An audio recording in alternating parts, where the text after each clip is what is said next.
Je veux que tu te souviennes longtemps de notre premier Noël. Je t'ai collé le mauvais œil. Crois-moi, tu vas passer le pire Noël de ta vie. Et lui, il y croit, je suis sûre. À mort. Dis pas que t'es superstitieux. Bah n'empêche, t'as vu ce qui m'est arrivé depuis, là? Je voulais passer un super Noël avec Juliette, et là, tout va mal. Ça va aller de pire en pire jusqu'à Noël. On va prélever le petit lobe du foie de Nathan et le greffer immédiatement à Estelle. Oh mon Dieu, c'est pour ça qu'ils l'ont hospitalisé. Ils veulent l'opérer en douce. On a un donneur compatible AB. On va pouvoir m'opérer? Oui, ma chérie. Il n'y a aucune arrivée de greffon prévue pour aujourd'hui et ton opération est prévue nulle part sur le planning. Le donneur compatible, c'est Nathan. Il doit se faire opérer de l'appendicite demain à 17h. Je l'ai ausculté, il n'a pas l'appendicite. Comment ma mère a pu me trahir à nouveau? Je veux quitter l'hôpital, je m'en vais. Il y a un contretemps, l'opération est repoussée. Oh, maintenant, c'est pas possible. Estelle a disparu. Elle a peut-être découvert la vérité. Tu lui as dit quelque chose? Non. Attends, il faut retrouver Estelle et tout lui expliquer. On est vraiment bien sans elle. Qu'on soit noir ou blanc. Et si on tend la main pour elle, la vie est plus belle. Il faut retrouver Estelle. Tiens, Rudy. Rudy Torres, je suis sûre qu'il sait où elle est. Ça ne servirait à rien. Et puis ça suffit, on est déjà allé beaucoup trop loin. Non! Nathan est là, maintenant. Il peut lui sauver la vie.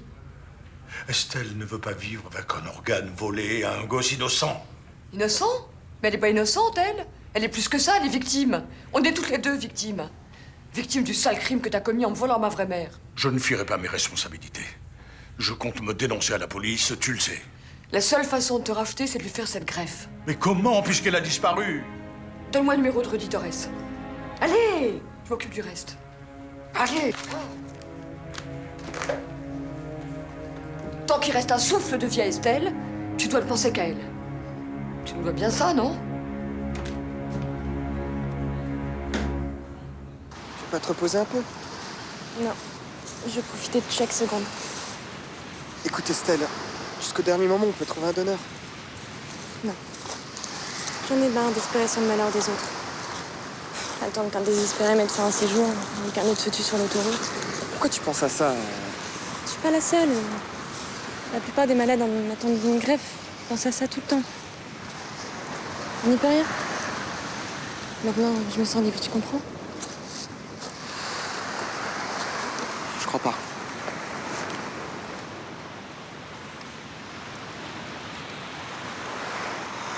J'ai envie de te dire un truc. Comme c'est pas facile à dire, mais je vais le dire tout bas. Je t'aime. Oui. T'as pas intérêt à craquer. Hein. Parce que moi, je vais tenir jusqu'au bout, d'accord? Quand maman viendra, je prendrai tout ce qu'il faut pour pas avoir mal. Je me blottirai dans tes bras. Je m'endormirai doucement. Doucement. J'ai pas peur. Parce que tu seras là.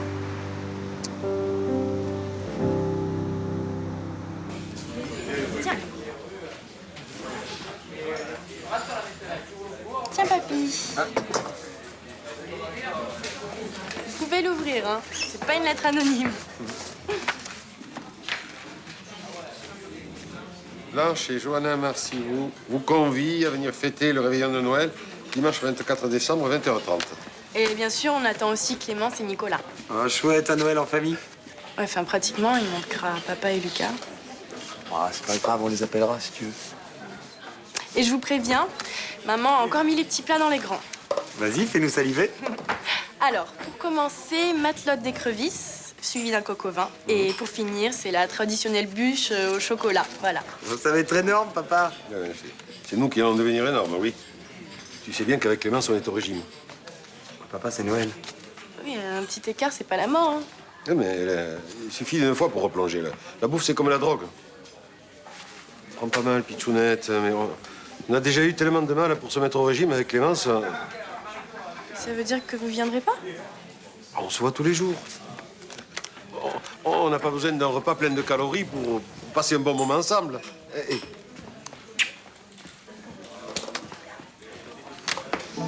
Allez. Mais il peut pas me faire ça. En plus, c'est moi qui demandais à maman d'organiser ce réveillon. J'avais envie qu'on soit tous ensemble.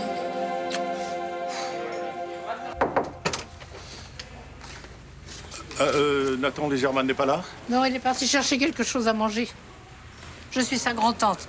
L'hôpital m'a demandé de venir le chercher. Ah oui, bien sûr. Professeur Cantorel. Alors, si je comprends bien, Nathan a failli être opéré pour rien? Oui, il s'agit d'une erreur de diagnostic, oui. Ça veut dire quoi, ça? Il était malade, oui ou non? Oui, mais en fait, il s'agissait d'un calcul qui s'est éliminé tout seul. Les symptômes sont assez proches de ceux de l'appendicite. Comment se fait-il que vous ayez pu commettre une erreur pareille? C'est l'interne qui l'a examiné.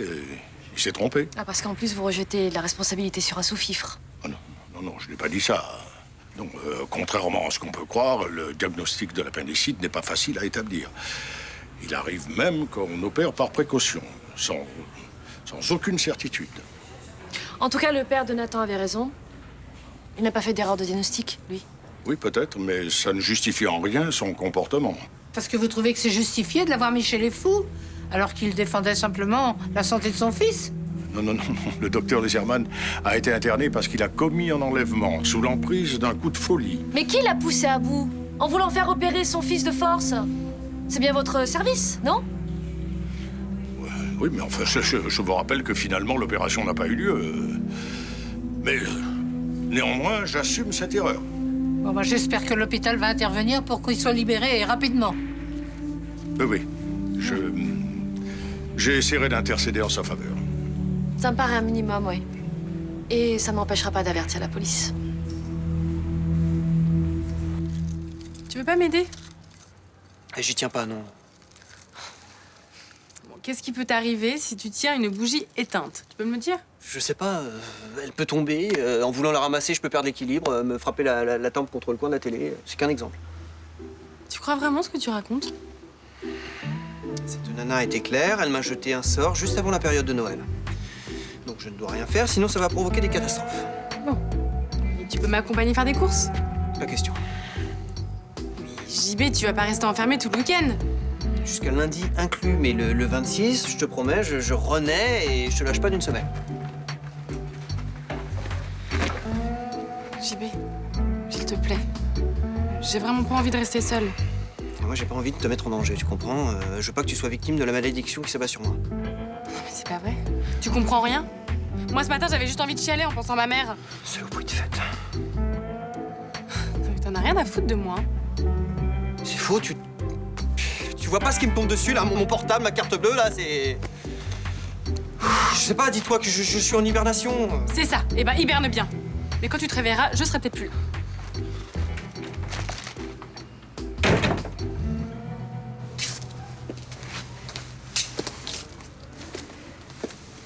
Tout va s'arranger. Tu vas bientôt sortir d'ici. Ça, je ne suis pas si sûr. Écoute, le professeur Cantorel a reconnu son erreur de diagnostic. Et tout le monde va comprendre que tu as juste voulu protéger ton fils. Guillaume, ça va?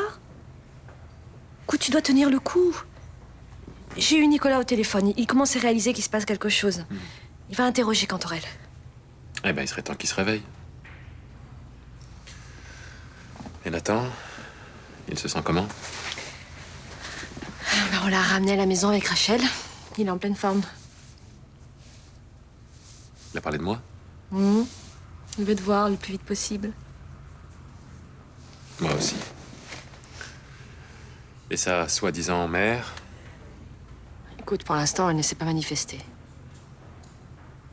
Elle le fera. Elle a fait tellement de pieds et de mains pour pouvoir hospitaliser Nathan qu'elle va pas renoncer maintenant.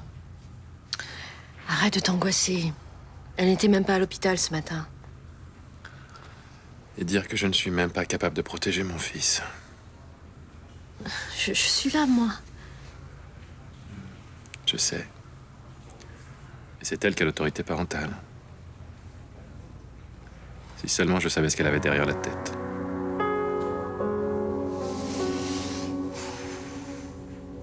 Là, ça me fait plus rire. J'ai l'impression qu'il en a rien à faire de ce que je ressens. Ah, mais tu sais, la superstition, ça se contrôle pas. Hein. Ouais. Moi, un jour, je devais prendre l'avion. La veille, sur le bas de ma porte, j'ai trouvé un oiseau mort. C'est un mauvais présage, ça. Mais attends, tu m'étonnes, j'avais plus envie de prendre l'avion, moi j'avais peur qu'il s'écrase. Et alors? Bah, j'ai pris quand même. Donc, il s'est rien passé. Donc, c'est n'importe quoi, ces histoires. Mais non, j'ai pas dit ça, je te dis juste que Jean-Baptiste a peut-être vraiment été envoûté. Faut dire que depuis 2 jours, quand même, il a cumulé les galères. Hein. Ouais, vous pensez quand même pas que cette fille lui jetait un sort? Ouais. Moi, au début, j'y croyais pas trop, mais là, depuis qu'il s'est fait piquer ma main de Fatma, je commence à me dire qu'il se passe un truc. Hein. L'idéal, ce serait d'appeler un exorciste pour qu'il désenvoûte Jean-Baptiste. Merde. Pardon, mon père. Combien de fois il faudra que je vous dise de m'appeler Damien? Excusez-moi de me mêler de votre conversation. Un de vos proches a un problème avec les forces du mal? Ouais, c'est le moins qu'on puisse dire, ça. Ouais, c'est mon copain Jean-Baptiste. Il pense qu'on lui a jeté un mauvais sort. J'ai pris 3 bouteilles de champagne premier cru. C'est pas tous les jours réveillon.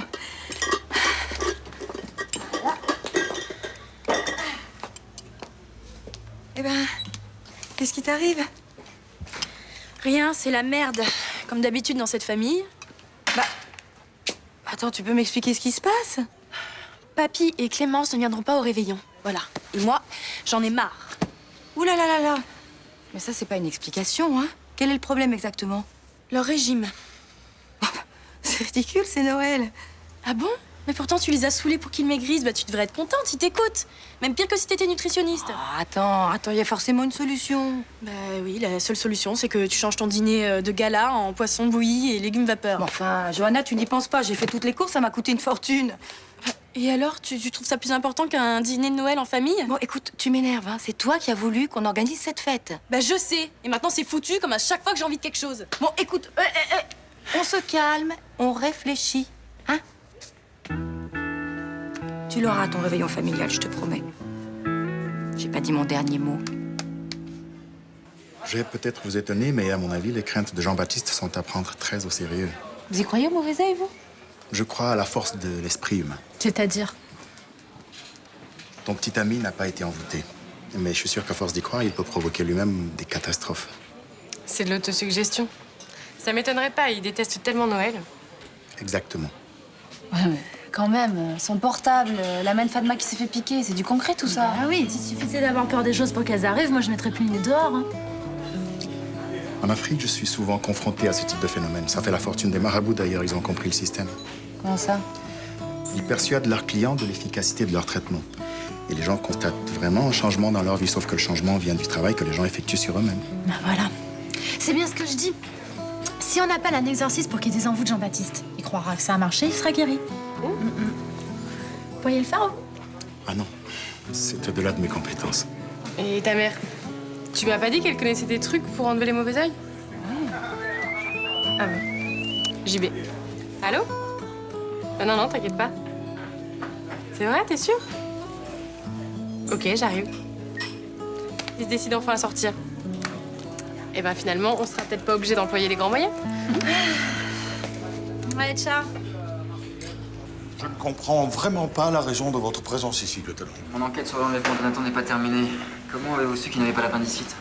De nouvelles analyses ont été effectuées, comme toujours avant une opération. Et les résultats ne laissent planer aucun doute.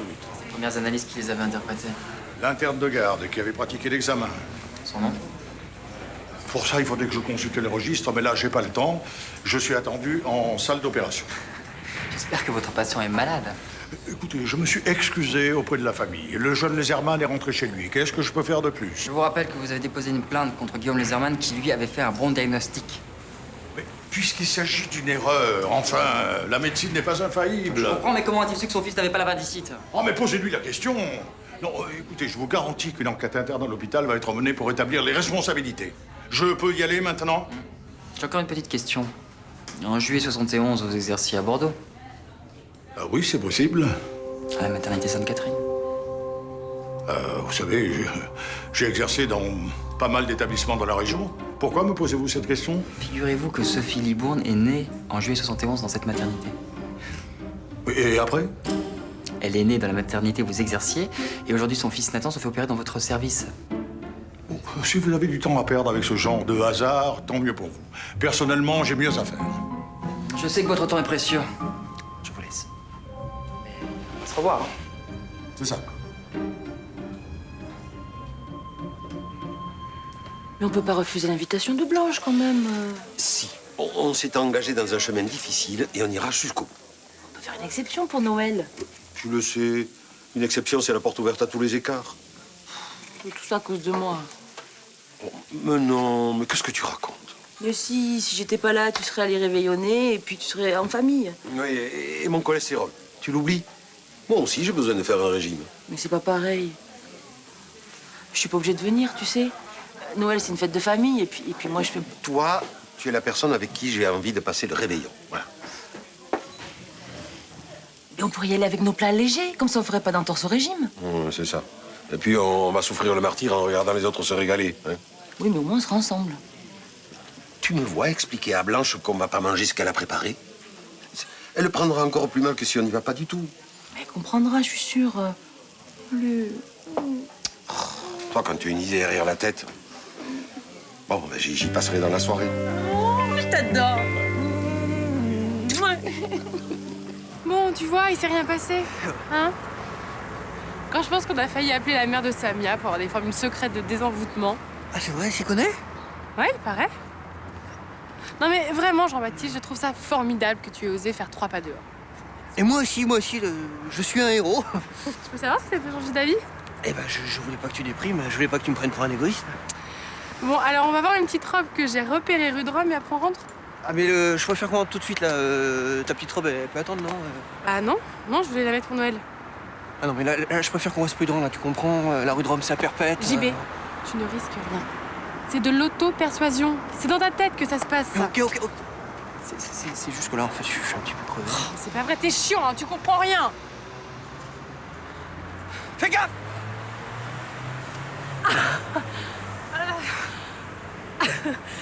J'ai failli être recouverte de peinture, là. Bon, bah, tu vois, je porte bonheur, en fait. Ça serait cool, ouais. C'est quand même des gros nuls dans ce tosto. Tu te rends compte qu'ils ont failli m'ouvrir le bide pour rien? Oui, enfin, si on n'avait pas pris les choses en main avec ton père, hein. Tu pourrais nous remercier quand même. Ah, c'est vrai que j'étais un peu dur avec lui. Mais quand même, il a abusé sur la manière. Hein. Et puis, il racontait des trucs chelous, moi, je dis. Ouais, enfin, s'il avait raison pour l'appendicite, il a peut-être raison pour le reste. Non, mais est-ce que tu vas comprendre que ma mère me veut pas de mal? Écoute, avant de t'énerver... Non, mais on est en train de se réconcilier et tu gâches tout, toi. Ah, t'es là, Nathan.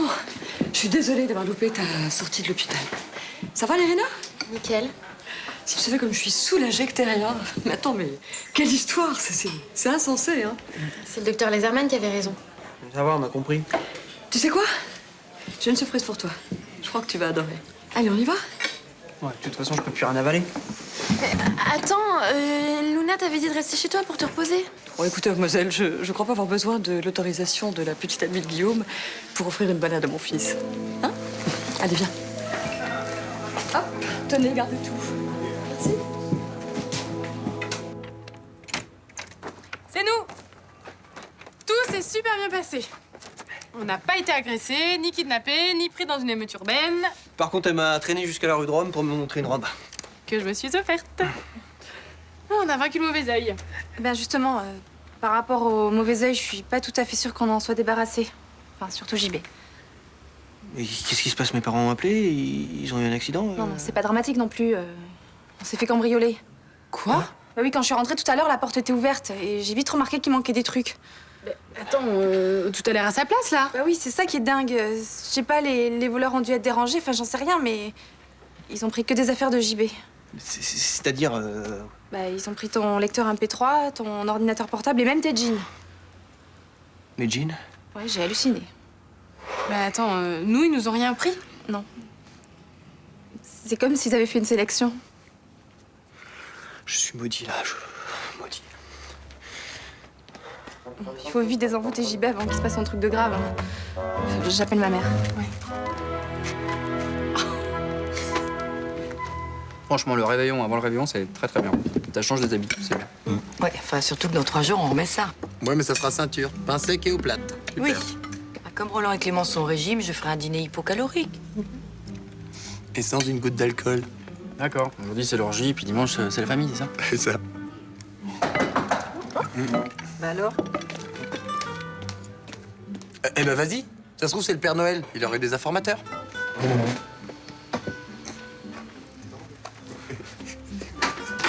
Bonsoir. Ben, qu'est-ce que vous faites là, tous? Rien. Et toi? Et c'est quoi ce festin? Alors, je t'explique. j'ai décidé de faire le réveillon en avance. Comme ça, le 24, on sera tous au régime. C'est adorable, ça, mais il fallait pas. Avec Clémence, on aurait apporté nos petits plats. Justement, je passais pour te le proposer, alors... Pas question, le 24, on sera tous à la diète. Voilà. Ah. Ce soir, par contre... Bon, bah, tu veux pas me donner ton avis sur le coq au vin? ça serait pas bien raisonnable, hein. Allez, papa, vas-y, assieds-toi et goûte, s'il te plaît. On ne dira pas à Clémence, promis.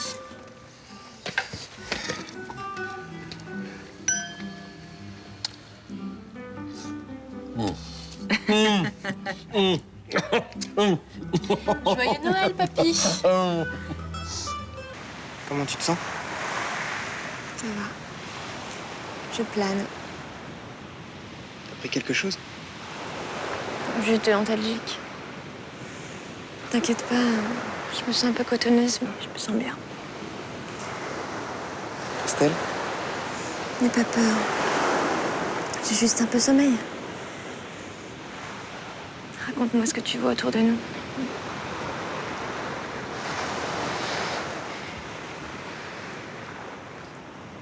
Je vois la grande ours. La lumière d'un phare qui passe dans la nuit. Et puis, il y a des amis autour d'un feu de camp. Parmi eux, il y a un couple d'amoureux. Lui se penche vers elle et il l'embrasse tendrement. J'ai mis tout ça dans mes rêves, moi. Estelle, je veux pas que tu dormes. Allez, arrête de t'affoler, raconte-moi encore. J'ai vu une étoile filante. Menteur. C'est pas la saison. Écoute, j'en sais rien, mais en tout cas, j'en ai vu une. Alors c'est le moment de faire un vœu.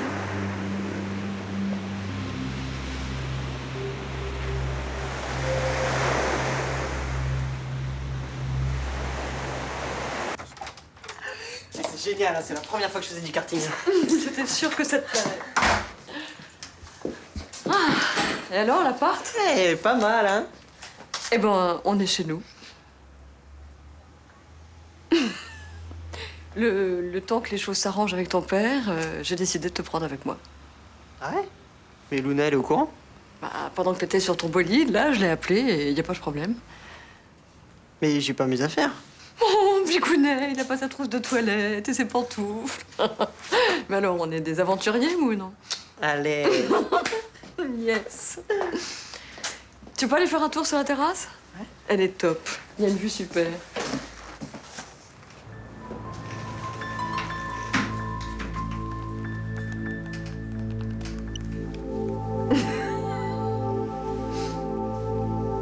Allô? Allô? Rudy Torres? Oui. Ouais, c'est la mère d'Estelle, elle, pareil. Qu'est-ce que vous voulez? Je sais qu'elle est avec toi. Je détiens Nathan Leserman. Soit elle accepte l'opération, soit je le tue.